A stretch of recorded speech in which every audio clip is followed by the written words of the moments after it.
This is Apple's last plastic MacBook before they went to these. Music makes me whole. And it works. Except for one slightly important issue. The trackpad doesn't click. The battery actually holds its own charge. It is telling me I need to service the battery, but this battery has the best possible chance because it's been plugged in on my table for weeks. We're gonna shut it down again. See, clicking doesn't work, but if you tap it, start the boy here. This was the one that showed no signs of life in last week's video. Had some odd stickers on it. My theory is somebody lit it on fire here because it smells like smoke. And it also is only slightly dirty in here. And I'm hoping that its trackpad isn't stupid. It didn't do anything when I tried to get it to turn on. And this time it turned on, cause yes. And what I did this time was do the exact same thing I did last time. And I don't know why doing the same thing again gave a different result, but I'm just gonna go with that, yeah? So that means that Music Man's laptop is the least working one because it was kernel panicking at every boot. So I'll save this for a future video. Get subscribed because I have a lot of videos coming.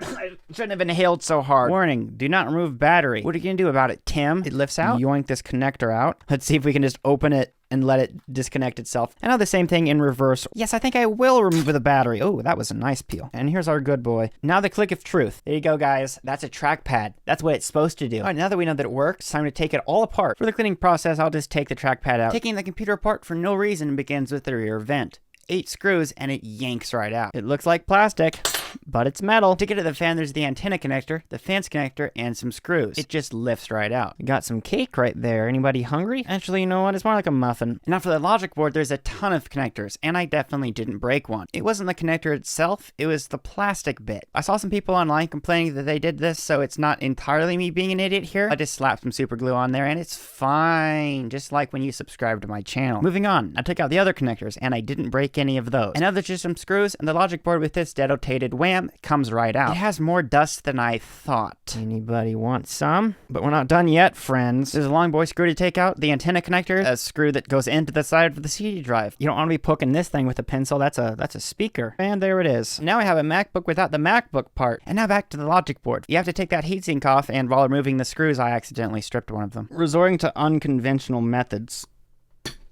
My boy Philip right here. Let's see if he can do it. Nah, no way. He's doing it. He's doing it, guys. Philip to the rescue. He got it. See, this one's stripped and this one's not. Get out. You're indecent. You shouldn't be stripping in front of people. And now for the finest content. Are you ready? Thermal paste reveal. Anyone want some sandwich condiments? I'm gonna shoot the subscribe juice on there. Yeah. I have the dice looking slightly better now, but it's time to clean the logic board with my balls. Squirt some like that, and then just rub it really hard. Kind of only for the top surfaces. It's doing a good job. I'm gonna give the CD drive a nice wipe off too. Let's see. Oh, look at how clean that is. Content. Dirt builds up in there. There we go. Now it'll play music even better. For good measure, let's wipe the battery off. Kelson, I'm your biggest fan, said nobody ever, because I have no fans. I think you open it like cracking an egg, yeah, you see? It's not even dirty. Now we're gonna put it all back together, and you're gonna subscribe to my channel. Got all the components laid out, they're all clean now. We got a sad trackpad, we don't need that. This is where I keep all the screws. Affiliate links to anything I use would be in the description. We gotta get thermal paste. We don't wanna miss out on any of this content. Yeah, there we go, nice glob on that. Subscribe to my channel, or you're bad, guys. Let's go. The nice clean heatsink goes on like that. Now to put the heatsink back on using all of the screws, even the stripped one, because using Philip, it's actually not all that stripped. Now we gotta slap it into the computer. As fast as there we go, it's done. Oh, and when putting the board back in, my screwdriver slipped and it hit the screen. It also might have slipped because I was using the wrong bit. I'm not this stupid, I promise. The screws go back in, the connectors, the fan, good fan. Everything I just did, except the other way. Now it goes in the optical drive. I do like how they make it so you can see through it. Is anybody still using CDs, by the way? Comment below. Put this back in there. How do we yoink it?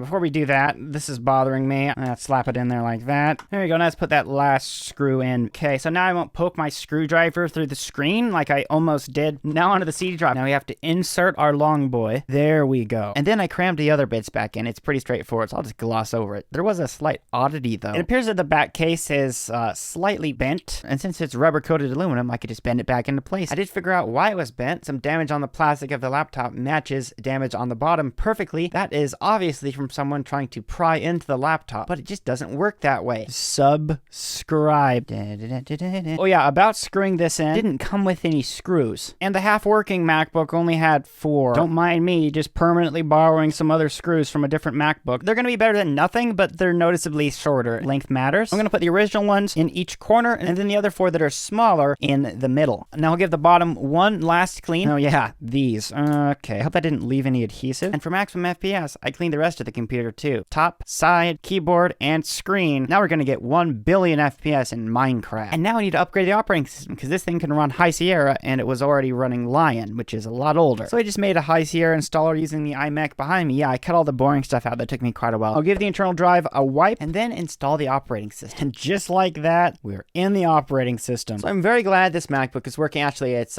yeah, it works completely. The battery hasn't been plugged in a couple days. 42% just kind of sitting there. It's lost that much, which is okay considering this battery is original and 13 years old. And at least it means I can actually use this as a laptop. You may have noticed that that lit on fire MacBook had an SSD in it. It turns out it's about a 10-year-old SSD and it's failing, so I can't just throw that in here. What this MacBook has, of course, is a 1 terabyte spinning hard drive. That's fine, honestly, for what I'm going to use this MacBook for, and I am going to use it in my setup. I'd rather have more storage. I am thinking that I can put an iTunes library on here and have my music stored on here and use it to back up iPods and stuff. I don't know. I think that'll work. That's not for this video. Those are the specs running macOS 10.13.6, which is the newest that this can run, and honestly, that's not an entirely useless operating system yet. Unlike slightly older versions of macOS, this version of Safari actually loads web pages. YouTube.com. It's not instant to load, but it does load. There we go. There's the thumbnails. Oh, of course. Pawn Stars. Every single bear YouTube recommended has to have at least one Pawn Stars video. It may slow this computer down significantly, but I'm going to try screen recording while I do all this stuff on the computer itself. It's only a 13-year-old computer with 4 gigs of RAM. It should be able to multitask. Let's launch Google Chrome. As soon as it opens, I have a feeling that this thing might catch on fire.